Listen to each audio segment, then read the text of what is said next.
চাই দেবারাত্রি মারান বলে চিন্তা করা চাই।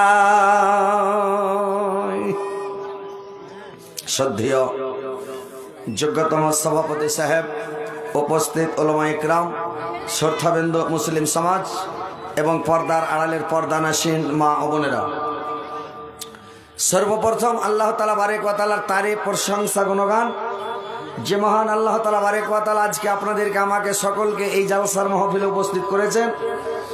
আমরা সবাই দূর দারাজ থেকে এসে উপস্থিত হতে পেরেছি, এই বলে আল্লাহর শুকরিয়া আদায় করে সকলে বলুন আলহামদুলিল্লাহ। একটু জোরে বলেন আলহামদুলিল্লাহ। তিনার পতপর তিনার প্রেরিত হাবিব মা আমিনার লাল মুরদুলাল তাজদারে মদিনা আহমদ মুস্তাফা মোহাম্মদ মুস্তাফা, সকলে বলুন সাল্লাল্লাহু আলাইহি ওয়াসাল্লামের প্রতি হাজারো হাজার লাখো লাখো কোটি কোটি দুরূদ বর্ষিত হোক। আল্লাহুম্মা সাল্লি আলাইহি আল্লাহুম্মা বারিক আলাইহি। ভাই সকল, বাপজিরা আমার, মা খালা, নানিরা আমার, আজকে আপনাদের এই গ্রামে জীবনের প্রথম এসেছি। হয়তো আপনারা আমাকে চোখে দেখেননি, দেখেছেন তো ওই মোবাইলে।